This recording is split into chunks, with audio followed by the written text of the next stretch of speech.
Okay, so this is going to be my second breakdown video.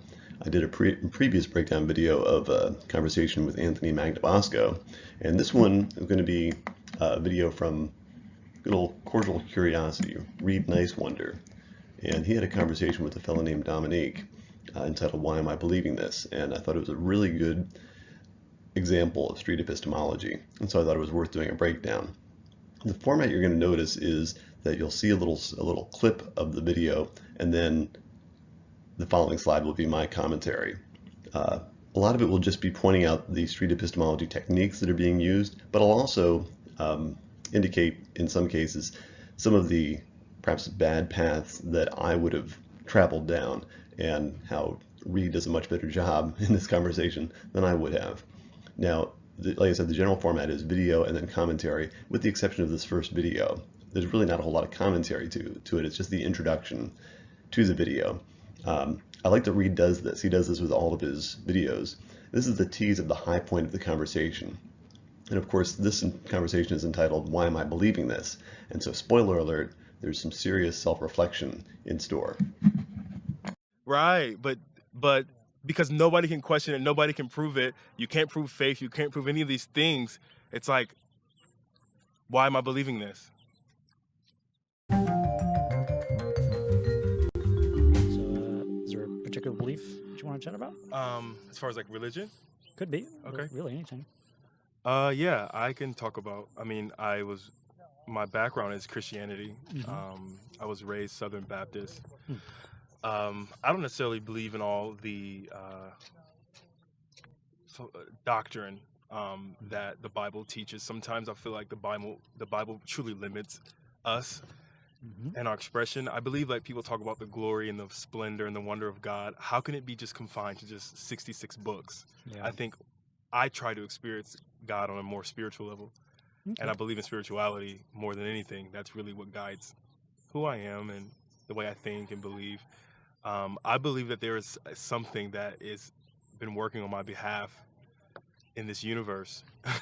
Something that's working on your behalf. Yeah, it's like something that's guiding me, because I can't fully take credit for everything that's happened good in my life. Sometimes it's the right place at the right time. Sometimes it's luck or whatever. So how do you explain those things? You know, people say, you know, it's God, and I do believe that, but I don't believe, you know, as far as like the doctrine, like, you know, Old Testament and like you know, that stuff just like, it's just so limiting, and it's so like stifling, and you feel like you can't live, you can't do anything. And I feel like a lot of it's outdated. It doesn't really apply to the world we live in today. Gotcha. So yeah, I'd love. This section really is just a general rapport building. It's pretty common in most street epistemology conversations, which makes sense. It is a conversation. You don't just jump into a bunch of questions. Reed may have actually had a little bit of chatter before he hit record in this video, but in any case, it's just a general way of getting Dominique comfortable with the conversation. And one thing, did you notice that, or did you catch that Dominique distances himself from his more fundamentalist Southern Baptist upbringing? He already shows some capacity for critical thinking, even on religious matters. He does cover a lot of ground. Notice this is about a minute and a half where he's talking. Covers a lot of ground. He comments on the stricture of outdated scripture, and he even gets all the way to calling himself a spiritual person. But notice that Reed is very patient, and he gives Dominique the floor. Reed mostly just makes eye contact. He maintains his signature poker face. He gives an occasional or briefly restates to show that he's actively listening, even while he's making a few notes to himself. To explore your reasons why you believe a God exists at all. Yeah. First, got to get a sense of your confidence that a God exists. Say on a scale from 1 to 10. 10 for sure. 10. Gotcha. So here, Reed asks for Dominique's confidence level, and he self-reports as a 10. Now again, if this is your first exposure to street epistemology, be aware that this is a pretty common interview technique. It essentially allows the interview to have focus. The belief has now been defined, and the interlocutor's level of confidence in this belief has now been established. Reed now knows what Dominique believes, and the how and the why questions will follow. And you mentioned before something about how to explain good things happening. Is that like the main reason why, or is there another main reason? I just look at my life and what my experience is. The things that can't be explained, the things that are not tangible, the things that are just kind of like out there, and the energies. I believe God is responsible for all of those things. It doesn't have to be good, or it could be bad too. It could be like, unexpected death or anything. I believe that there's something out there that's in control of all of those things. Not necessarily all the good things. I believe God is in control of the good and the bad. Okay, so would you say this is mostly accurate, like personal experiences Yeah. that can't be explained? Yeah. Okay. And part of that is like God had something to do with these experiences? Yes. Absolutely. God had something to do with them. Yeah, I would never have something happen and be like, I'm going to take full credit for that, because the capabilities I have, that's God-given. Who I am, my substance, my essence, that's all things that's been given to me since I was a child, since before I was a child. So how to explain even the way you are, your personality, like it's just, it's hard to explain, but I just feel like there's a reason behind it, I believe, and I'll just accredit it to God and his workings. And you attribute it to the God, these experiences. Yeah. So here Reed tries to figure out, using some clues from the rapport building stage, the main reason why Dominique reports such a high confidence in this belief. Now, while many believers might jump to biblical truth, perhaps, Dominique has already made it clear that scriptural doctrine doesn't really cut the ice with him. Essentially, Reed restates and clarifies what Dominique said during rapport building. In addition to confirming that he sees his belief in God as an explanation for good things to happen, Dominique is also able to add in some new information. He also believes that God is responsible for bad things happening as well. Now, Dominique appears to value humility. He would never take full credit for what he has done or who he is. Again, notice how non-confrontational Reed is. He's just listening and restating, but not really offering commentary or criticism. As Anthony Magnabosco says, the goal of street epistemology is to peel back rather than to pile on. Now, my temptation, speaking for myself at this point, especially since Dominique seems to be willing to attribute both bad and good to his God, would be to ask, what if a rock-bottom heroin addict walked up to the table?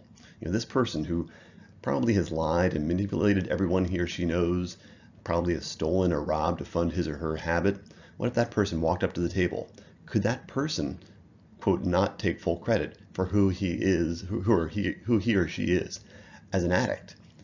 Could that person put some of the blame on God? Now, while this may not be a completely invalid argument, such a question would probably make the conversation stay on personal experiences longer than it needs to.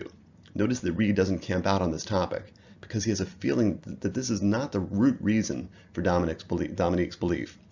He's got a better way to make Dominique realize this, so keep watching. All right, and I'd love to understand how you concluded that this is true, that God had something to do with this. I mean, like I said, background being in Christianity, I'm not sure how we all came to be today, like whether it's Adam and Eve and all that stuff. I just, some of that stuff just lacks factual and lacks logic, and I just don't try to get into that. I know that I'm a human being. I know that I'm a spiritual being. I know that I have capable of good and bad. I know that there's something in me that aspires a life greater than myself, as far as like my drive, my motivation, my ambition. Those things are like, where do we get those things from? Where do we get our drive and motivation? Where do we get those things that we like passion and like things that we care about? How we are, our personality, us, some people being more extroverted, introverted. Like, what is those? Who gives us those things? Yeah, I didn't select those things like, oh, this is the kind of person I want to be. Notice how Reed now probes this new belief. Dominique believes that God is the reason behind all these good and bad personal experiences that appear to have no explanation. Reed wants to know the methods. We're now getting into the how territory Dominique has used to conclude that God is behind this, and not some other explanation. Now, while many believers have never really asked themselves such a question, it is pretty clear that Dominique has thought about this before. While again distancing himself from the doctrine he was raised with, he asks, where do we get these things from? For example, drive, motivation, passion, and personality. So all these questions about like how we came to be, how do we get these motivations and stuff. I'm not saying this is the case, but if someone could explain to us both that this stuff could happen without a God at all, would that change your confidence about the God existing? I would be interested to hear that. Okay. I'd be interested to hear that. Many of the science-minded types who are also interested in street epistemology might be tempted when faced with the where do we get these things from question to answer it with facts or theories from cognitive neuroscience or something. We might be tempted to offer the just because science has not yet explained it does not mean that it cannot or will not eventually be explained. Let me just cite a bunch of examples from the history of science, sort of line of argument. Notice how this would only serve to pile on rather than to pull back. What is Reid's goal? He wants to get Dominique to realize that his method, essentially he falls back to a default answer of the God he was raised to believe in when faced with experiences that he has no explanation for. That method may not be reliable. So what does Reid do to move toward this goal? He answers the question, not with facts or some academic argument, but rather with a question. Rather than spouting an alternative explanation himself, Reid asks a what if. What he's trying to do here is establish whether or not this idea that God is responsible for all these personal experiences is really the reason behind Dominique's God belief. That's why Reid asks whether, if there was an alternative explanation that did not involve a God, would that affect Dominique's God belief? If that new information would have no effect on the underlying God belief, then clearly this purported reason for holding the belief is not the real reason. The interviewer doesn't need to bark up that tree anymore. It would be time to move on to another reason that for the person holding the belief. However, this is not entirely the case with Dominique. While many believers jealously guard their firmly held belief, remember, Dominique did self-report as a 10. He is very honest, and he says that he would be interested in at least hearing that explanation out. I mean, I know it's a lot of like how you were raised in your upbringing and like society kind of shapes that, but I believe in like your inner self. Your inner self? We're all every single person is very unique. Like no one's like someone before them, no one's gonna be like something after them. So like that's why I feel like we all are very authentically made and designed. So how can you explain that? Like no fingerprint, like nobody's the same. No two people are alike. Even twins are very different. Triplets are very different. So if there was an explanation. Dominique does acknowledge that family and social pressures might play a part in making this his default position, but he is still not quite ready to admit the unreliability of his method. Feeling this pressure, Dominique tap dances a little bit and goes in a slightly new direction. He cites the apparently inexplicable fact that no two people are the same, and again appears to want to attribute such a design to his God. My confrontational nature would probably, or perhaps cause me to argue the point, what if all people were exactly the same? Couldn't a person who wanted to believe in a God point to that perfection of design as evidence for the existence of their God? Now, not only would this hypothetical lead us farther astray from reality, after all, we are indeed all different, but it would keep the conversation hung on a relatively minor point. Instead, this is another opportunity for Reid to drive toward his goal of making Dominique self-aware of his tendency to move toward a default God belief position. Explanation without the God being yeah, I'd be open. yeah. You'd be open. With street epistemology, patience and persistence really pay off. Did you notice that Reid essentially asks the same hypothetical question as before, and he gets the same "I'd be open" answer as before? It's now a little unclear whether quote-unquote being open merely means hearing an alternative explanation out, or if it means really listening and allowing new information to aid in the revision of one's belief. Now again, notice how engaged and honest Dominique is being. He really seems to be enjoying the chance to think and talk about his beliefs. And if you were convinced that those explanations were good, would that change your confidence about this? I don't know if it changed my confidence. It'll give me a more well-rounded point of view. I mean, I'm very strong in what I believe. I think what we believe really, like you said, guides us. That's a very strong thing. But I'm open-minded. I like to hear things. I like to understand more. I would never say I would probably not sway from what I believe, but it just gives me a different perspective. Dominique's apparent level of comfort and relative lack of defensiveness allows Reid to push a little bit in order to get past this temporary roadblock in the conversation. He sort of ups the ante and probes Dominique's epistemology. If he were convinced that explanations that did not involve anything supernatural were good, would that change his confidence in the existence of a God? Dominique admits that while he is open-minded, he probably would not sway from what he believes. Notice that while this doxastic closure is foreign to Reid's worldview, you really don't get a clue of that. There's really no reaction from Reid's poker face. He doesn't challenge Dominique, it would do little good to confront him, but could wind up backfiring. The whole point of street epistemology is to help people, and one of the best ways of helping people is to find ways to make them realize for themselves that they may be using unreliable methods for rationalizing their beliefs. Okay. So if that, like, I'm trying to understand what would change your confidence at all. Is there a reason that you have that, if found to be not reliable, would change your confidence? The whole afterlife aspect kind of makes me a little insecure about it, because I don't know, no one knows what happens after we all die, the heaven and hell theory and stuff like that. That's kind of like where I get insecure, because it's like, okay, what's the whole point? Like, the things you do in Christianity, believe like the things you do on earth in like your 75, 80-year life can condemn you to a permanent life of like burning. I was just like, I don't know, like you just burn forever. I just like, what's the point of life? What is the point? And then like heaven, and then like this euphoric utopian society forever. I don't know about those things. I just know like what we're here to do now, like our lives and like us in on this earth. I think there's purpose and reasoning for that. The afterlife theory is what Christianity, that's where I get insecure, because it's like heaven or hell, and it's like, I don't think it's about that. Now that Dominique has admitted that it is not the personal experiences of unexplained events, or the uniqueness of people that truly undergird his God belief, Reid presses him for another reason. He again pursues the same strategy. He asks Dominique to identify a reason that, if shown to be unreliable, that is, if another explanation that did not involve a God could satisfactorily explain things, would that actually have an impact on his underlying confidence in the existence of his God? Now, Dominique makes an honest attempt when he starts talking about the afterlife. He is admittedly not very confident in the existence or the ethics of the heaven or hell doctrine he was raised with.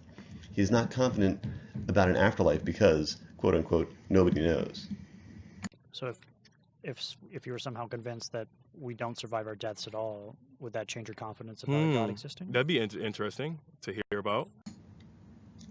Again, Reid is trying to see how married Dominique is to this method of defaulting to God belief in the face of something unknown.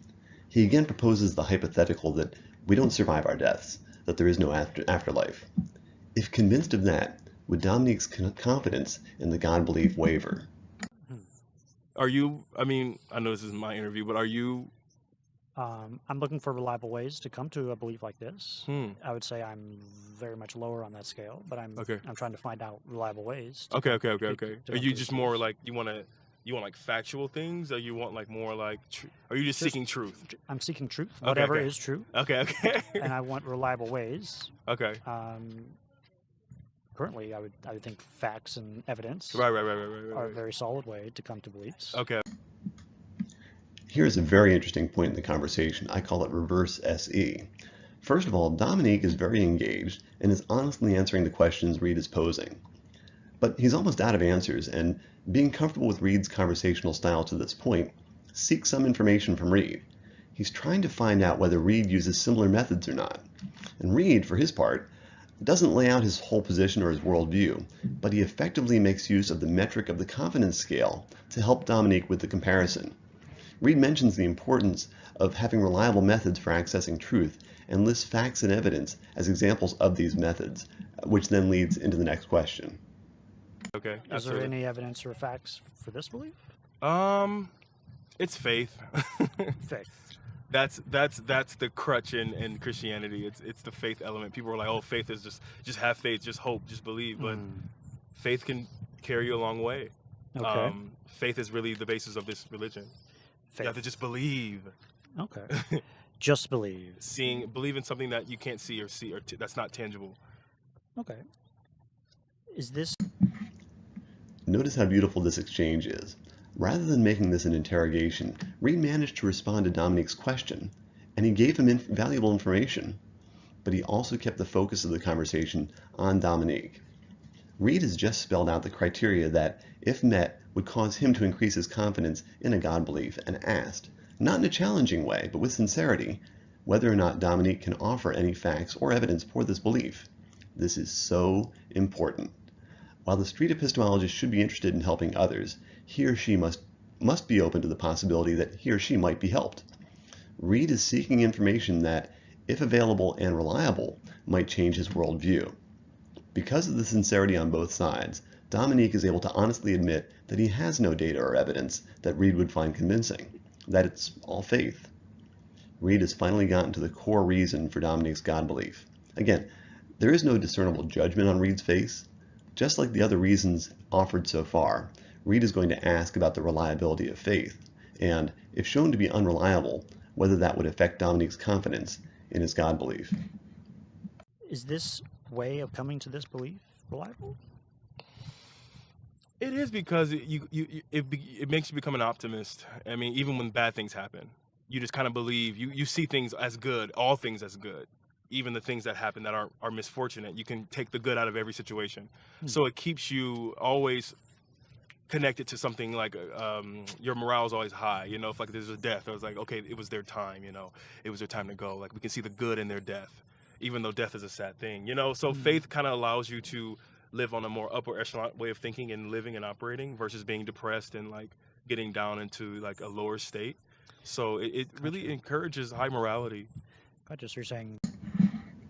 So here, Dominique cites optimism and high morality as evidence for the reliability of this method of faith. Now notice that Reed doesn't get bogged down by pressing Dominique to define faith or to explain the correlation of faith with either optimism or morality, though it would appear to be a pretty big logical leap to get to either one of these. Living a faith-based life, Yeah. let you be more optimistic, more Yes. positive, and Yes. have a really good moral life. Yeah, as well? I believe so. I believe so. Faith is a powerful thing, because it's all about belief. Instead of critiquing, Reed clarifies. Remember, he's peeling back, he's not piling on. He restates Dominique's assertion for the benefit of both of them, and this is a really important point in the conversation, and the repetition is well worth it. Is it possible for someone to not use this way of coming to beliefs in general, yet be positive and optimistic and Yeah, stuff? that's very true. But I would. Now Reed challenges the logic, but in such a damn nice way. He's not confrontational, pressing Dominique to directly link faith with optimism or morality. Instead, he seeks an example that would run counter to this assertion and poses it in the form of a question. This is actually a foreshadowing of the falsifiability that will be coming up in the conversation. But there's something more important going on at the moment. Think of your interlocutor as being a rock climber, and the reason for holding a belief can be imagined as a handhold or a foothold. The climber is not likely to let go of the present handhold or foothold unless there is another one, as secure and stable, or perhaps even more so, within reach. Dominique made an assertion that faith gives optimism and morality, but then must concede from his own experience that one can be positive, optimistic, and moral without using faith. Ask that person, what's the reasoning behind it? Why are they, you know, if you're just upbeat and positive, what's the reasoning behind it? Yeah, what's a reason someone could give for that? I don't know. I would love to hear it. Yeah. Just because they're just a happy person, outgoing person. I don't know. Like, what's the second? Dominique then attempts to shift the burden a bit, asking the methods by which a person without faith could find optimism and positivity. Notice that Reed doesn't immediately take on that burden. He answers the question by mirroring the question. He's not being evasive here. He wants Dominique to think about the other possible explanations, other than Dominique's default position that someone could have for being optimistic. The best way to have optimism and living life positively without this belief? I'm not sure. Not sure. What do you think? Well, in terms of like being optimistic, going back to facts and evidence, you know, Yeah. like good things have happened in the past. So, could good things happen in the future? Okay. Maybe. Okay, so Dominique can't really come up with anything, but it is also not because he is being stubborn or evasive. He has linked his optimism with his faith and has a hard time imagining any other way. Now he asks Reed and is given an honest answer that does not involve the method of faith. But do you believe that we are just living I would like to believe that our time on this earth and like what we're doing here in our space here has meaning behind it. Do you believe that there's no meaning behind? Because I feel like Yeah. meaning is It's just very, like we're just going through the motions, and there's no meaning to life. There's no meaning to anything that we do. yeah, Here we get to the real heart of the matter. Dominique appears to need to have a God belief in order to have purpose. Again, since these ideas are so inextricably linked for him, he asks Reed for some help in coming up with another explanation. Now, my temptation at this point would be to question Dominique's sincerity. I might ask, if you found out tomorrow that what you believe about God is possibly not true, would you lose all purpose in life? This unlikely hypothetical would probably not only steer the conversation away from reality and into the weeds, but it would also serve to make Dominique defensive. how do you think someone without this belief could get meaning in life? Because I just feel like, I don't know, if you believe, first of all, within yourself, you believe in your capabilities, that there's nothing wrong with that. You believe that all things happen for good, and there's nothing really wrong with that. It doesn't have to be God. It's just, if that's just your way of thinking, I think in all essence it's a great way to approach life. But me being fundamentally Christian, I believe God gives me that. God gives you the The oxygen to do that. Okay. But is Again, Reed wants Dominique to think about the possibilities other than his default. Dominique makes an honest effort, talking about believing in oneself and that all things happen for good, though this in itself sort of sounds like a faith statement. However, he eventually references his being fundamentally Christian as an explanation for falling back to his default position. this true? A lot of people believe it. Does the amount of people who believe something? It doesn't. relate? No, Okay. absolutely not. Now, this is the start of a fast-paced section of the conversation. It starts with Reed essentially pressing Dominique to examine whether any of these assertions can be proven to be true. And this will actually set up and make more effective the falsifiability discussion that is just around the corner. Absolutely not. But what's true? Good question. How can we come to true What is beliefs? true? That's a great, yeah. What is true? Now things sort of swing philosophical here, as Dominique is coming to realize that the methods he has been using to assert certain beliefs as true may be unreliable. His instinct is to question the nature of truth rather than the reliability of his methods. Now don't miss Reed's question there. How can we come to true beliefs? Truth is relative. Truth is relative. Yeah. Because I'm sure there's a lot of Muslim believers that believe Allah is and Buddhists and stuff like that. But I believe the truth behind that, there's a one truth, and we're all navigating our own way to that path. We're all navigating some truth. To the same truth. There's just different sifters to that, like different religions, different denominations that are all leading to one truth. Because Buddhists aren't bad people. Some of the scriptures that that I've looked over, even Muslims, some of the books of the Bible and the Quran are the same as the Holy Bible or the New Testament. So it's like, what's the truth behind it? How did it get so switched up and so disseminated, like in so many different directions? Like there's something. There was a foundation. There was a start, and I would love to find that out. But Dominique, even though he just recently admitted that just because a lot of people believe something does not make it true, now thinks that he has found a foothold in the fact that there are so many believers of all stripes out there. In the back of his mind, he is probably a little uncertain about what he has just expressed. Why is he so beholden to his Christian beliefs? If there are so many different paths to the same truth, why did he choose his particular path? Is there any way of proving that any or all of these paths are true? And more importantly, is there any way to show that any or all of these paths are false? Yeah, I value truth. I want to believe as many true things as possible, but also as few false things as possible. So I'm for whatever beliefs I hold, I'd like to understand what I could learn or find out to change my confidence about that. So that's how I kind of go about beliefs. okay, so you are a truth seeker. Yeah. You look at facts. Yeah. You read. You're researching, and then the way you Yeah. intake the information, that's kind of going to shape. Yeah, and if there's nothing I could learn or find out to lower my confidence about a belief, that belief seems to be at risk of being untrue, or I'm at risk of believing something that might be untrue. So I need my beliefs to be able to be shown to be false. They need that quality. It doesn't mean they're not true, but they needed to be able to be shown that they could be not true. For you to believe in it. To have confidence that, to have them, for them to have any value. I encourage you to go back and rewind this and maybe watch this section at least 3 times. While Dominique seems to be open to truth being relative, notice that Reed didn't break out Tic Tacs or press Dominique on whether he really thinks that objective truths do not exist.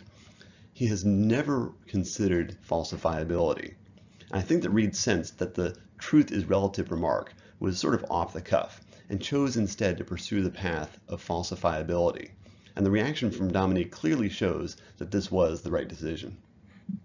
So that's an interesting perspective. So you believe that, wow, I've never ever heard that before. You believe that what you believe in, if it can be challenged as not true, that makes you feel more confident in it? Yeah, because beliefs that can't be shown to be false could be any belief. That's very deep. Yeah. Yeah. And notice here how Dominique restates Reed's position in an effort to clarify this new concept of falsifiability. Like if you just can't, right. Yeah. Because you can challenge and question God. That's okay. Yeah. Once clarified, understood, and adopted, Dominique now tries to make falsifiability work for his God belief. He says, you can challenge God and question God. That's okay. I'm wondering, how could we know if this belief was false? I don't think there's no way to know, man. There's no way to know. So that makes you less confident in it. It makes it not valuable for me. And the benefits I get from it. Right. Yeah. That's good. Yeah. That's a good I would perspective. like to believe it if it's true. Right, but Yeah. because nobody can question it, nobody can prove it. You can't prove faith. You can't prove any of these things. It's like, why am I believing this? You may be onto something, man. Yeah. So that's powerful stuff, man. Thanks. Yeah, it's just stuff to think about, maybe. Yeah, absolutely. Thank you for that. That really. Now, Reed jumps in here to make sure that Dominique is really applying the criterion of falsifiability to the God belief correctly. And the exchange pretty much speaks for itself. It's truly the high point of the conversation, and this is why Reed chose it for the tease at the beginning of the video. Really enlightening. I never thought about it like that, because that's how people feel about Christianity and like religion in general. It's like you can just never question, why am I just going to succumb to this religion if I don't even know if there's no factual anything about it. Like, oh, Jesus Christ and like all this stuff, like did he live and like did he really walk? Like Noah, was that a real thing? Yeah, before I derive any benefits from a belief, I want to make sure it's true first. Yeah. Like us right now here, this is truth. This is like facts. Like I'm here right now, I'm present. Yeah, we have ways to verify this situation, I think. Yeah, hopefully. But what you're saying is the fact that we cannot question some of our beliefs makes it hard. That is something I'm going to take with me. Now you're shaking me up a little bit. Okay. See? Now you're shaking me up. Would you say? Dominique essentially takes it home from here. Now that he realizes that his belief is not falsifiable, a perspective that he's never considered before, it makes it easier for him to see that his belief is also not provable either. At this point, Reed feels that he can interject his own perspective a little more. Notice he says, before I derive any benefits from a belief, I want to make sure that it is true first, as if to underscore where Dominique appears to have come from. Dominique had been propping up his belief by considering its benefits, an explanation for unexplained experiences, optimism, morality, purpose. Now that this unreliable epistemology has been exposed, he realizes that he no longer needs the default position of the God belief to enjoy any of these things. Like the rock climber, Dominique now sees that there are more secure, more reliable handholds and footholds close by. And by the way, did you catch this? This was my original comment when I first saw this video. It's around 14 minutes, 40 seconds in. Dominique says, what you're saying is, I wonder if Dominique normally restates another's position as his usual way of carrying on a conversation, or was it the fact that this was a conversational behavior modeled so well by Reed? In either case, this is one of many moments in this conversation that I love, love, love. Well done to both of you for being good human beings. This, friends and neighbors, is how to really communicate. Would you say 10 out of 10 is the most accurate spot for you to be for you right now? Ooh, it might have dropped a little bit. Not because I'm like, but it's I like that too. I like to think outside. I like to think about those kind of things because it makes you, it does quite like, okay, I believe because I was raised and I was molded and shaped into believing this my whole life. Yeah. But what evidence do I really have? I can look at like my life as like the good things that happen, the blessings I get, quote unquote. But what evidence do I have that this person is really operating through me? Yeah. And I guess until you have some experience, you will never know. Yeah. Like any good street epistemologist, Reed reintroduces the confidence scale at this point. In addition to possibly lowering himself from the 10 out of 10 position, which is huge, Dominique seems to have a new respect for evidence and facts as the most reliable way to assess the truth of a belief, which makes his last statement all the more telling. He says, until you have some experience, you'll never know. At the beginning of the conversation, he could have made this statement as a way of defending his default position. Reed has done such a good job of exposing his unreliable epistemology. It seems to me that he makes this statement as a way of saying that he would now require facts and evidence and apportion his level of belief to the quantity and quality of the evidence. Just like any good critical thinker, doubt appears to be Dominique's new default position. Yeah, well, stuff to think about. Thanks, Dominic. Thank you so much, man. What's your name? Reed. Reed. I'm gonna check you out. What's your YouTube channel? Cordial Curiosity. Cordial Curiosity. Yeah. This is very cordial. Thanks. Lived up to the name. Thank you so much, Reed. Thank you. Good shit, man. Have a good day. You got me thinking, bro. Thank you. Thank you.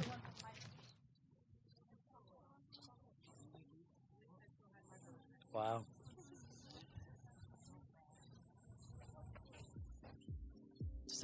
Does that beat Tia? I think that beats Tia.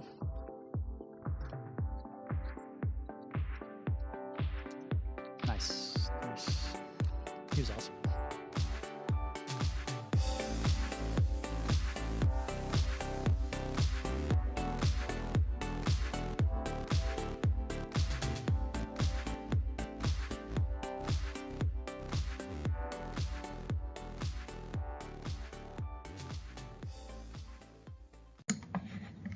Okay, so it was a conversation, and it was cordial. Look at the smiles on their faces. You'll note that Reed mentions Tia as a point of comparison. Earlier in the summer, Reed had a conversation with a girl named Tia.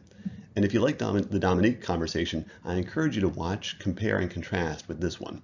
You'll find it on Reed's Cordial Curiosity YouTube channel. It's entitled, I Didn't Even Learn This in Bible Class.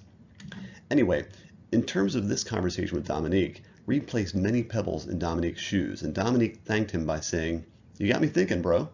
Reed said it all with his closing words. He was awesome. For those who don't quite understand perhaps the motivation for street epistemology, it really is just wrapped up in these final two statements. If I am wrong about something, wouldn't I want to know? And isn't it a compassionate thing to help someone find more reliable ways of coming to beliefs?